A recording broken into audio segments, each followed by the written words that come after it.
welcome back ulit sa ating YouTube channel. So update lang tayo today. Bali guys, dito sa taas. Ayan, so starting na tayo rito ng paglilihan ng mga hamba. So pinalihan na natin sa ating libor ito. Then yung may mga butas ng konti. So nilalagyan natin siya ng epoxy. Ayan, pinapalagyan natin mga master. So yung pinto natin ito, bali pinalilihan natin, kailangan na makinis bago natin siya patungan ng varnish. Okay? Then sa baba mga master, yan, bali ito na pala yung ating handrail or yung ating gabay para sa ating hagdanan. So kung makikita niyo mga master, so utay-utay ng foreman. So okay, ganda ng kapitan natin dito. Then nilagyan lang dito ng 1x1 na tubular. And then yung ating round bar dito. So kakaiba yung design ng ating engineer, so napakarami na mga round bar na winelding ni foreman. Ayan. So bali dito na lang natin siya winelding sa ating 1x1. So pantay-pantay lang siya. Then dito naman, so aray. So ito yung nahirapan sa foreman. Ayan. So paikot-ikot. Ayan. So yung ating round bar hanggang dito sa baba mga master. Okay, then bali ito yung naka-screw dito sa ating kahoy, itong ating tubular. So nilagyan siya ng epoxy rito. Then dito naman yung tubular natin, so naka-ukit pa yan dito. So daming pasikot-sikot. Ayan. So ito mga master.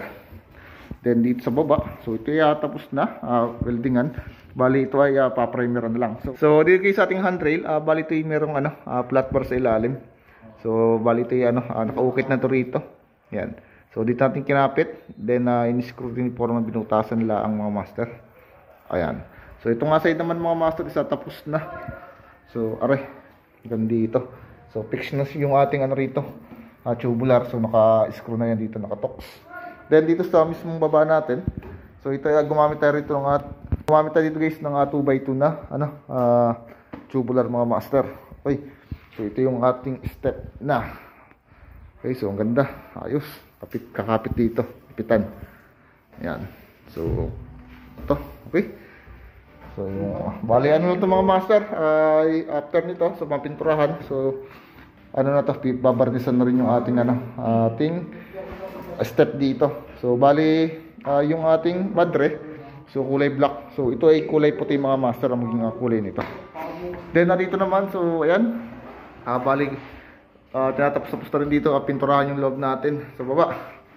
So aray, ayan mga master. So ito tapos na. So ito naman yung atin ni ambin. Ayan. So aray, dito sa may natin. Ayan, sa layan TV natin dito. Okay.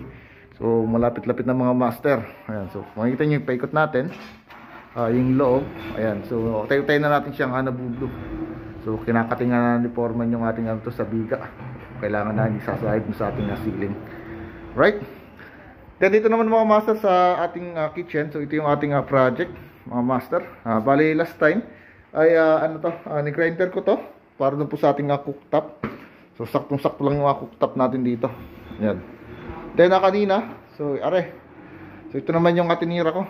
Bali yung sa ating lababo. Ayan. So bali lang dito. Top mount lang. So nakapatong sa tiles. Kailangan na saktong-sakto lang yung ating lababo. Yung paggagayat. So dito ako nahirap sa paggagayat. Kailangan tagang sigong-sigong yung paggagayat natin. So hindi dapat tayo lalagpas. So yung ating lababo dapat pasok pa yung ating tiles dito. So almost kalahati yung natin dito para sasaluhan. Okay. So bali after nyan, bukas ay maglalagay tayo rito ng backsplash. Ayan, so paikot. So ito yung gagamitin natin backsplash mga master, tong granite din. Bali yung maging lapad nyan is 7.5 dito. Ayan. Yung backsplash natin, paikot yan. Then itatiles na rin natin itong ating siding. So yung maging wall accent natin. So iba rin yung pag-tiles natin. So patagilid, ayan, patong-patong. Ayan, paikot yan. After na i-tiles, bali ayun, pintura na ng ating mga plywood. So ilang linggo na lang tayo rito sa ating project. So magwawakas na. So 93% project accomplishment na po dito. Okay? So yun lang muna, salamat po.